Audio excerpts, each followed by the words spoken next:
자, 오늘 말씀은 시편 2편 1절에서 12절까지 말씀입니다. 시편 2편 1절에서 12절까지 말씀입니다. 같이 한 목소리로 말씀을 봉독하도록 하겠습니다. 어찌하여 이방 나라들이 분노하며 민족들이 헛된 일을 꾸미는가? 세상의 군왕들이 나서며 관원들이 서로 꾀하여 여호와여 그의 기름 부은 자를 대적하며 우리가 그들의 맨 것을 끊고 그의 결박을 벗어버리자 하는도다. 하늘에 계신 이가 웃으시며 주께서 그들을 비우시리로다. 그때 분을 바라며 진노하사 그들을 놀라게 하여 이르시기를 내가 나의 왕을 내 거룩한 산 시온에 세웠다 하리로다. 내가 여호와의 명령을 전하노라. 여호와께서 내게 이르시되 너는 내 아들이라. 오늘 내가 너를 낳았도다. 내게 구하라. 내가 이방 나라를 내 유업으로 주리니 내 소유가 땅끝까지 이르리로다. 내가 철창으로 그들을 깨트리며 질그릇같이 부수리라 하시도다. 그런즉 군왕들아 너희는 지혜를 얻으며 세상의 재판관들아 너희는 교훈을 받을지어다. 여호와를 경외함으로 섬기고 떨며 즐거워할지어다. 그들의 아들에게 입맞추라. 그렇지 아니하면 진노하심으로 너희가 길에서 망하리니 그의 진노가 급하심이라. 여호와께 피하는 모든 사람은 복이 있도다. 아멘. 자, 오늘 말씀은 주께 피하는 자는 복이 있도다 라는 제목으로 같이 말씀을 나누기 원합니다. 오늘 말씀은 우리는 세상의 권세에 대해서 어떤 시각을 가지고 있는지 한번 생각해 보고 또한 하나님 나라의 관점에 대해서는 어떻게 우리가 바라보고 있는지를 시편 2편을 통해서 같이 말씀을 나누기 원합니다. 그래서 오늘 이 시편 2편은 우리가 성도가 어떻게 신앙생활을 해야 되는지에 대해서 말씀을 잘 이야기하고 있는 부분이 시편 2편입니다. 오늘 이렇게 시편 2편 1절에서 3절은 이렇게 시작합니다. 제가 한번 읽어 드리겠습니다. 어찌하여 이방 나라들이 분노하여 민족들이 헛된 일을 꾸미는가?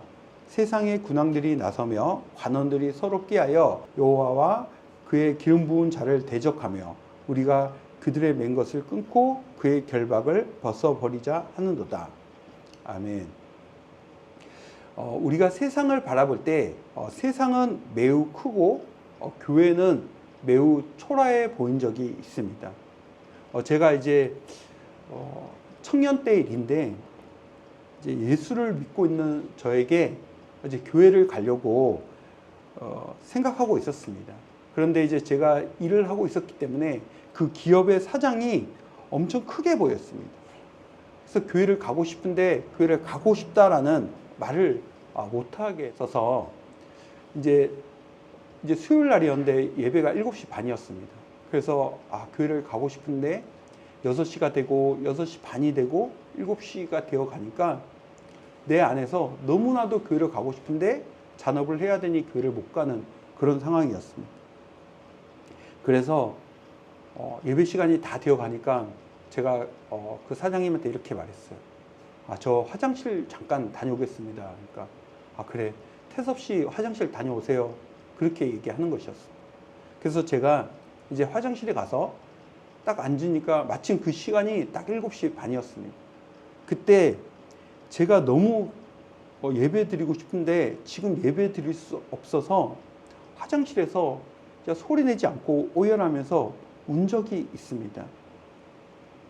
이렇게 세상의 권세와 세력이 강해 보일 수 있습니다.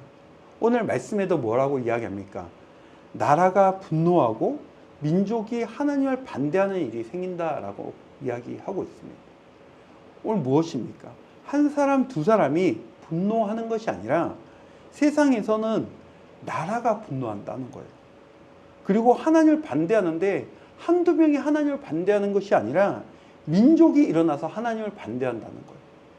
이렇게 세상에서는 큰 것들 그리고 이렇게 힘 있는 것들이 있습니다. 그래서 오늘 이 말씀에서 계속해서 보면 세상의 군왕들과 관원들이 하나님을 대적한다라고 이야기하고 있습니다. 이것은 세상의 권력 가진 군주와 간직에 있는 사람들이 하나님을 대적한다라는 것입니다. 우리가 세상에 가보면 하나님 꼭 안 믿는 사람들이 사업장을 또 운영하고 또한 나라의 정치 경제를 잡고 있는 사람들이 다 예수 안 믿는 사람들이 또한 많이 있는 모습들을 우리가 보게 됩니다. 저는 그런 모습들을 볼 때 교회 다닌 나는 좀 초라해 보이는 그런 생각들이 있었습니다. 우리가 세상의 것들 보면요, 세상의 우상 숭배를 섬겼던 이런 신전들은 엄청 크게 짓습니다. 그러니까 세상은 큰 걸 추구합니다. 뭔가 보여줘도 큰 걸 추구해야 되고, 군대를 보내도 뭐 100명, 200명이 아니라 엄청난 인원으로 그 힘으로 사람들을 밟아서 정치를 합니다. 그것이 우리가 잘 알고 있는 로마의 정치 아닙니까?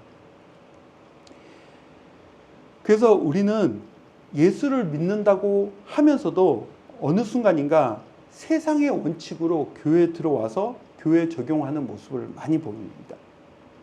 우리가 교회를 볼 때 여러분 어떻게 생각합니까? 제가 이 교회 개척을 하고 나서 제일 많이 들었던 이야기가 무엇인 줄 아십니까? 목사님 교회는 몇 명입니까? 목사님 교회는 몇 평입니까? 이렇게 교회 명수와 평수에 대해서 물어봅니다. 우리가 교회 크기가 자기의 믿음의 크기라고 오해합니다. 무슨 말입니까? 제가 어떤 분이 A라는 분이 있었는데 그분이 어느 교회 다니냐고 예전에 물어본 적이 있습니다. 그랬더니 제가 이제 그 교회를 호명할 수는 없지만 이 A라는 교회라고 하겠습니다. 자기가 A라는 교회 다닌다고 하면서 이야기를 하는데 그 말 속에 저는 알고 있었습니다. 그 말 속은 그 교회의 자부심에 의해서 내가 이 교회 다닌다라는 그런 당당함이 아니라 나는 이 교회 다니니까 이 큰 교회 다니면 큰 교회에서 배운 체계적인 이런 교육으로 인해서 나는 믿음이 좋은 것처럼 이렇게 얘기하는 것이었어요. 근데 이 B라는 또 분이 계셨는데 그래서 제가 한번 물어봤습니다. 어느 교회 다니세요? 그랬더니 보통은 이제 어느 교회 다닌다 이렇게 얘기를 하는데 자기는 작은 교회 다닌다고 이렇게 얘기하는 것입니다. 그래서 저는 교회 이름이 작은 교회인가? 이렇게 생각했습니다. 그런데 그게 아니라 자기는 그냥 조그만 교회 다닌다는 이런 얘기를 하는 것입니다.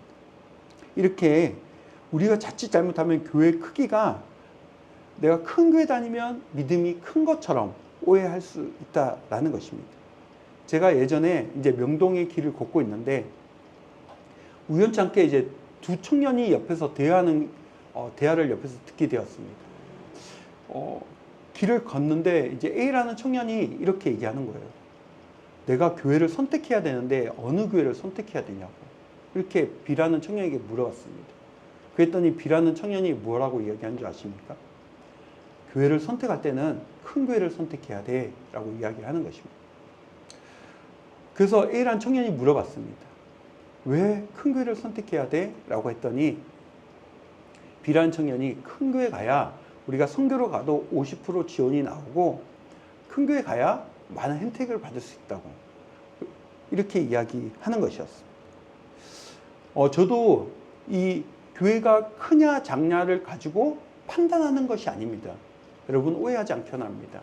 저도 대형교회에서 부목사로 이렇게 섬겼기 때문에 그리고 또한 대형교회에서 우리가 목회를 하다 보면 제가 중고등부 아이들을 이렇게 담당했을 때 그 중고등부 아이들 중에는 작은 개척교회 목사님 자녀들도 와서 예배 드리면서 또 그리고 어하나나 이런 좋은 프로그램들을 또 다 해봤습니다. 저도 그 하면서 사실 큰 교회에 있으면 그런 체계적인 배움이 있고 또한 그런 것들이 있는 것을 압니다. 그러나 우리가 분명히 깨달아야 하는 것은 오늘 이 교회 규모에 대해서 제가 이야기하고자 하는 이야기가 아닙니다. 우리는요, 교회를 이야기를 할 때 우리도 모르게 우리 안에 이렇게 얘기합니다. 교회는 크냐 작냐로 선택하는 것이 아닙니다. 교회는 그곳에 하나님의 인재가 있냐 없냐가 중요한 것입니다. 그 교회가 커도요, 그 큰 교회에 만약에 하나님의 말씀이 살아있다면 괜찮은 것입니다. 그래서 교회는 크냐 작냐로 보는 것이 아니라 그곳에 하나님의 인재가 있냐 없냐가 중요한 것입니다. 그 예배 가운데 정말 그 예배 가운데 예배가 살아있냐 죽었냐 이것이 더 중요한 것입니다. 그래서 디도서 1장 16절에는 이런 말이 있습니다. 제가 한번 읽어 드리겠습니다. 그들이 하나님을 시인하나 행위로는 부인하니 가증한 자요 복종하지 아니하는 자요 모든 선한 일을 버리는 자니라. 아멘. 우리가 하나님을 믿는다고 하면서도 세상의 법칙으로 교회에 적용하지 마시기 바랍니다. 오늘 뭐라고 이야기합니까? 교회 분명히 다닌다고 얘기합니다. 하나님을 믿는다고 얘기합니다. 그러나 오늘 말씀에서 하나님을 시인하나 그 삶은 전혀 하나님을 안 믿는 사람들의 행동을 하고 있다는 거예요. 그들이 하나님을 시인하나 행위로는 부인하는 자니, 그런 사람들을 뭐라고 하냐면 하나님은 복종하지 아니하는 자고 가증한 자고 선한 일을 버리는 사람이라는 거예요. 우리가 예배 드리지만 우리 안에도 어느 순간인가 그런 것들이 있다면 그것을 오늘 말씀을 통해서 세상 것을 버리기 원합니다. 그래서 세상 권력자들에게 하는 말이 있습니다. 바로 시편 2편 4절 말씀입니다. 제가 읽어 드리겠습니다. 하늘에 계신 이가 웃으시며 주께서 그들을 비웃으시리로다. 아멘. 제가 세상은 어떻다고 했습니까? 세상은 엄청 크고 이런 힘이 있어 보입니다. 또한 그것으로 우리가 보여지기 원합니다. 그러나 오늘 세상은 아무리 엄청 크고 위대해 보여도 하나님의 뜻을 거스려서는 절대 아무것도 설 수 없다라는 거예요. 그래서 하나님께서는 하늘에서 비웃으신다는 거예요. 우리가 비행기 한번 타고 하늘에서 한번 보십시오. 63 빌딩을 보든 우리 집을 보든 다 그냥 점같이 보입니다. 후 한번 불러버리면 아무것도 없이 사라져 버리는 것입니다. 그것을 하나님께서 이야기하고 있는 대표적인 나라가 있는데, 이 아수르라는 나라는 당대 최고의 강대국이었습니다. 한 번쯤 들어보셨을까? 이 나라는 그 시대 때 당대 최고의 강대국이었지만 하나님의 뜻을 거스려서는 아무것도 설 수 없다는 것으로 흔적도 없이 없애버린 대표적인 나라입니다. 이것이 아수르예요. 하나님의 방법은 어떠한지 아십니까? 평범한 한 사람을 선택합니다. 그리고 그 사람을 선택해서 하나님의 나라를 이루어 가십니다. 오늘 시편은요, 다윗을 선택하여서 하나님 나라를 다시 세워갑니다. 우리가 또한 지금 살고 있는 이 신약 시대에 와서는 예수 그리스도를 선택하여서 그 평범한 한 사람을 선택하여서 하나님을 일하기 시작하십니다. 왜냐하면 그 한 사람으로 충분하기 때문입니다. 오늘 사도 바울은 어떤 사람이었냐면 최고의 학문을 전공했던 사람입니다. 그러니까 세상에서는 누구하고 견줘도 자기가 튀지 않는 그런 사람이었습니다. 그런데 고린도 후서 12장 2절과 4절에 보면요, 이런 고백을 하는데 사도 바울이 셋째 하늘을 보았어요. 셋째 하늘을 보고 나니, 셋째 하늘이 무엇입니까? 천국을 보고 나니 이 땅의 것을 다 배설물로 여겼다라는 것이에요. 자기가 그렇게 많이 학문을 전공하고 세상에 견주어도 뒤지지 않을 것을 가졌지만 천국을 보고 나니 다 배설물로 여겼다는 거예요. 우리도 이 자리에 이렇게 앉아있지만 천국을 우리가 직접 한번 볼 수만 있다면 세상의 것들, 그렇게 크고 위대해 보이는 모든 것들, 모든 것이 하찮게 여겨질 것이라는 이야기입니다. 여러분, 세상의 법칙으로 교회를 비교하지 마십시오. 교회를 바라볼 때 크냐 작냐가 그렇게 우리는 선택할 것이 아니라 정말 그 가운데 하나님의 인재가 있냐 없냐, 예배가 죽었냐 살았냐, 그것을 보고 우리는 교회를 선택해야 되는 것입니다. 오늘 말씀을 마무리하겠습니다. 시편 2편 12절 말씀을 통해서 이렇게 말씀을 마무리합니다. 제가 한번 읽어 드리겠습니다. 그의 아들에게 입맞추라. 그렇지 아니하면 진노하심으로 너희가 길에서 망하리니 그의 진노가 급하심이라. 여호와께 피하는 모든 사람은 다 복이 있도다. 아멘. 오늘 말씀을 통해서 우리에게 주시는 것 무엇입니까? 세상의 방식을 따르지 말라는 거예요. 그리고 예수님께 입맞추라 라고 이야기하고 있는 것입니다. 여러분 돈 있으면 얼마나 있겠습니까? 우리가 부자면 얼마나 부자겠습니까? 오늘 예수님께서 얘기하는 거예요. 예수 그리스도만 내 안에 있으면 충분하다는 것입니다.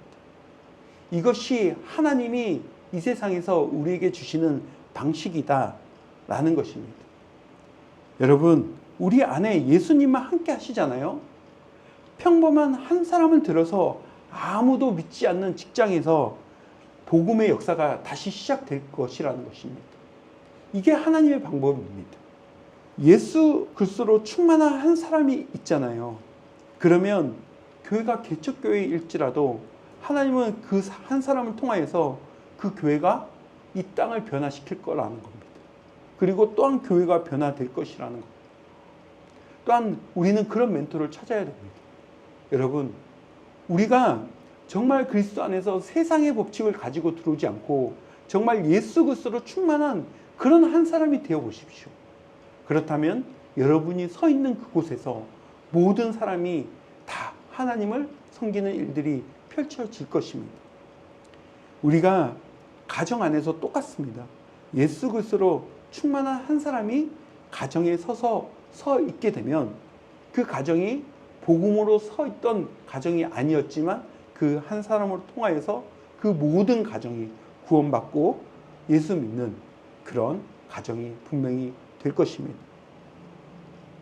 여러분, 오늘 말씀을 들으면서 한 주간 한번 결단해 보십시오. 세상의 방식을 내려놓고 하나의 방식을 취할 때 정말 하나님께서 모든 것을 이루어 가실 것입니다.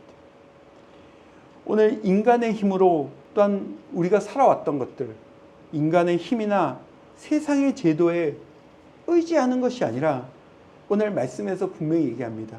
하나님께 피하는 것이야말로 진정한 복의 길이다. 이렇게 말하고 있습니다.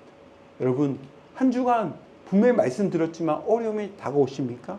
정말 주님께 피하십시오. 그러면 그것이 복된 길이 될 것입니다. 그리고 하나님께서는 여러분을 보호하실 것입니다. 우리 같이 오늘 말씀 붙잡고 같이 기도하겠습니다.